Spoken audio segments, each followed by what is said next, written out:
guys, today we're going to be talking about The Ballad of Songbirds and Snakes, which is the Hunger Games prequel novel that came out this week.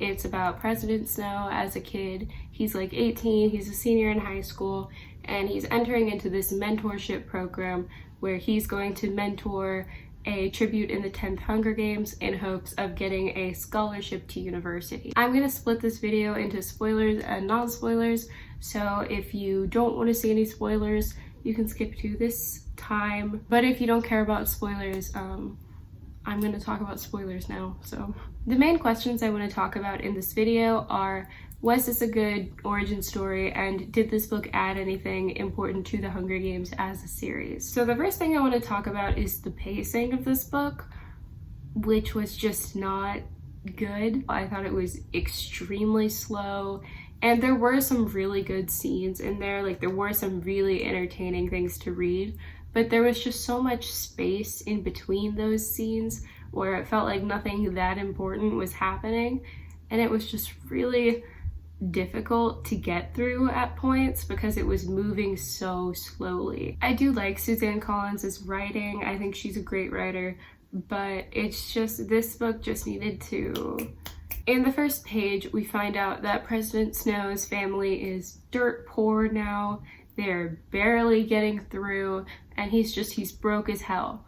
And I think this was a very interesting choice on the part of the author, because in the Hunger Games trilogy, there's a lot of commentary on capitalism and on the gap between the rich and poor. And in the trilogy, because President Snow is the figurehead of the capital, he's very much just like the personification almost of privilege and wealth and all that. So I think it is an interesting choice to make him start out poor, and I would be interested to hear why the author chose to make him start out poor, if not just for plot reasons, because the plot is dependent on him being poor. But I would be interested to know, like, if there is a thematic reason she wanted him to start out poor, because I personally think that, like, thematically, based on the commentary and based off of the, like, thesis of the Hunger Games trilogy, I feel like it doesn't make that much sense for Snow to start out poor. I think it might have made more sense if he was always rich and always had a whole lot of privilege, which he does have a lot of privilege in this book, but just more privilege, like rich privilege. But that's just my thoughts. You are free to argue with me in the comments if you think differently, but I don't really understand why she wanted him to be poor in the beginning. I think you could make the argument that money is power, so as he gains money, he is also gaining power, which would make sense for his character arc. I don't really know what I'm trying to say with that. You are free to argue with me again, but I just thought it was an interesting choice. So the treatment of the tributes in this book was very different from the treatment of the tributes in the trilogy, in the Katniss novels. In this book, they're treated like animals a lot of the time, and they are likened to animals. People compare them to animals, and they're also kept in a zoo.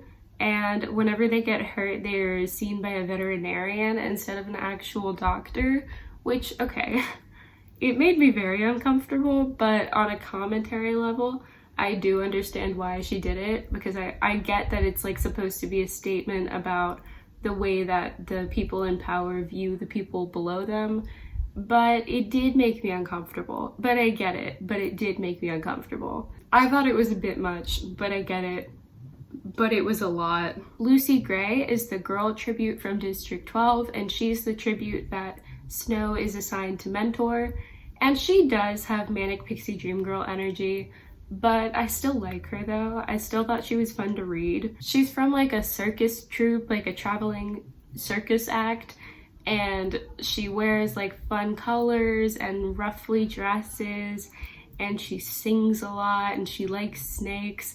So like, she does have manic pixie dream girl energy, but I am still like into it. I still like her. However, the romance between Lucie Gray and Snow was disgusting. It was yucky, and I did not like it. Personally, I didn't really feel their chemistry. Like, I didn't really get it. And I feel like you could argue that you're not supposed to like their romance because Snow is always very weird and possessive of Lucie Gray, but that's not even like where my problem comes from. Like, yeah, that was gross that he kept referring to her as belonging to him, but that's not like the issue that I have with it. It's like I get why he likes her. I understand. He feels entitled to her. She's a pretty girl. She's different. She's not like other girls. Of course he likes her. But why the hell does she like him? Because like he is part of the Hunger Games. He's an active participant in the creation of the Hunger Games. He's part of the Capitol. He's part of this institution that gave her a death sentence. So it's like, why does she feel attracted to him? Also, if you saw the character design concept art for President Snow as a kid, why would you be attracted to that man? Give me one reason. Because he wasn't charming. He was sometimes nice. But like, why would you be attracted to him if he's a member of the group that is putting on the Hunger Games? Like, I don't get it. Somebody explain it to me. I thought for a while that maybe she was like playing him so that she could win, but no. They continued dating they continued being into each other after the Hunger Games, which was just bizarre. Also, that also goes back to the pacing of this book.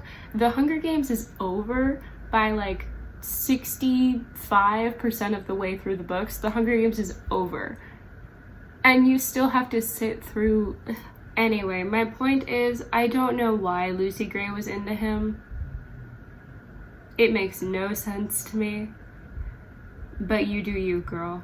I guess maybe if you're thinking that you're gonna die in like a week, your standards are lowered quite a bit, so maybe that's it. There was this character named Sejanus who was sort of a foil to everybody else in the Capitol. He was from the districts, but his family got really rich during the war, so they were able to move to the Capitol, and so he still has memories of being in the districts and being a person from the districts, and he's the only one who ever really like voices question about the morality of the Hunger Games. Snow doesn't approve of the way that the tributes are being treated, but he never actually calls into questions whether the Hunger Games should exist or not. Like, he never has a problem with the morality of the Hunger Games. He just has a problem because Lucie Gray is not being treated right. But Sejanus actually, questions the institutions and questions the authorities, and he's the one who actually is saying that the Hunger Games shouldn't exist. The districts are just like us, they're just people like us, where everybody else is saying, no, they're like animals, they're below us. He's actually the one who is able to see them as people. And I thought that his perspective was very interesting. I wish that maybe it was a little bit more in-depth, because he is mentoring a tribute from District 2 who he was actually classmates with before the war. So he knows this person, and he has memories of being like on the same level as this person. And so as the Hunger Games are going on, and as the interviews of the tributes are going on and stuff, he is putting himself into the position of the tributes, and he's imagining himself in the Hunger Games, and that's a very interesting perspective. I really enjoyed him as a character. He was my favorite character. He deserved better. I mean, I knew he was gonna die from the beginning, because we can't have a rebel sympathizer in the Capitol. We can't have it. So I knew he was gonna die, but I was still sad when it happened. There were a lot of really gruesome scenes in this book. Well, not a lot. There were like 3 gruesome scenes in this book, and it was kind of, I hesitate to say body horror, but like some of the things that went on, I was like, wow, that's fucking gross. There's this scene where I don't even know if I can talk about it. I'll just talk about it anyway. There's this one scene where this mentor girl is like taunting her tribute with food. She's like, she tries to hand it out and then she pulls it away at the last minute. Bitch. And then the tribute kills her, just cuts her throat. And Snow is considering giving her CPR, but he's like, if I give her mouth to mouth, the air will just come out of the Yeah, it was so gross, but it was a good description, but it was disgusting. I did enjoy that scene though. It was gross, but I liked it. I was so tired by the time I got to part 3. I was not really into part 3 at all. Part 3 of the novel is all about President Snow as a peacekeeper in District 12, and I actually thought that the ending of this part was pretty good. Not the very last chapter, but like the chapter before that. So Snow is afraid that he's going to get blamed for a murder because he murdered the person. So he gets rid of the murder weapon and he's planning to run away with Lucie Gray, but then she figures out that he killed these people, and so she's afraid that he's gonna kill her because she's the only person who knows about it, like she's the only witness. So Snow is like chasing her through the woods and he's trying to kill her, and I thought that was a really good scene or like chapter because it shows like how quickly he flipped from being just so in love with her and thinking all the world of her to wanting to kill her, and like wanting, like he is throughout the story, he is very self-centered and he is very self-involved, and he never addresses it, but it does show through scenes like that. So I thought that was a really good scene. I liked it. I had a good time. So let's look back at our discussion questions. Was this a good origin story? I would say sort of, because it's not difficult to see how Snow goes from where he is in this book to where he becomes. You can definitely see how he, like, the seeds are being planted for him to become more radicalized and more evil as time passes. But I feel like I would like a sequel to this book. Even though I didn't really enjoy this book for the most part, I do think a sequel would be good because I feel like there's a big difference between where he ends this book and where he is in the Hunger Games trilogy. Like, I feel like there's still so much more development that he needs to undergo before we can really see him as President Snow from the Hunger Games. Like, he is definitely bad by the end of this book, but he's not quite bad enough. Like, he still has further to go.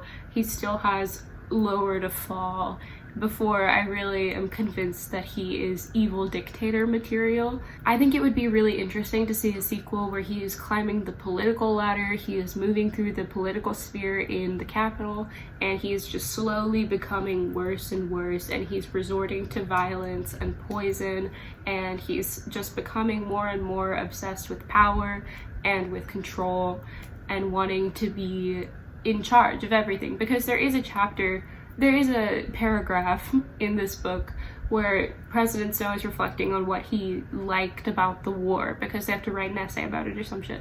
He's reflecting on what he liked about the war, and the thing that he says he likes about the war is power, and he likes feeling in control. And I thought that was really good, and I would have wanted to see more of that in the book, just to see him like become obsessed with power and with being in charge. I think it would have been really cool to watch him moving up the political ladder and taking out his political competition. It would have been really interesting, and I would have enjoyed it a lot more than I enjoyed this. So our second question was, does this book add anything to the series? And I would also say sort of, because it did give us some world building things. It was pretty cool to see like how the Hunger Games has evolved from what it was in this book to what it becomes in the Katniss's Hunger Games books. So it was cool to see kind of the evolution of where the Mutts came from and where the arena came from, and that was pretty interesting. However, I feel like most of what we learned wasn't that interesting. Like, I feel like those things were interesting, but a lot of the things we learned were not that interesting. Like, we learned the origin of the Hanging Tree song, but I didn't really care. I'm so sorry. I didn't really care that much. I thought it was just a folk song, and I was content to believe that it was just some old folk song. So I feel like this book wasn't entirely necessary to like make the series better, because the series is already good. So I feel like this book wasn't super necessary. It didn't add that much, but it added a little bit. If you're a die-hard Hunger Games fan, you'll probably appreciate it more than I did. So yeah, that's all I have to say about the spoilers. If you have anything to say, please comment them down below. And with that, I'll get into the non-spoiler review, so goodbye. So when this book was announced, there was a lot of pushback because people didn't really want to see an origin story for President Snow, and they didn't want President Snow to be portrayed as a sympathetic character in the beginning. And I do understand that. I was definitely a bit hesitant about this book because I didn't want to sympathize with President Snow. I don't think his character is one that you need to feel sympathy for. I feel like he's already a good character in the Hunger Games trilogy and he doesn't need to be sympathetic. But I don't think this book really made him that sympathetic.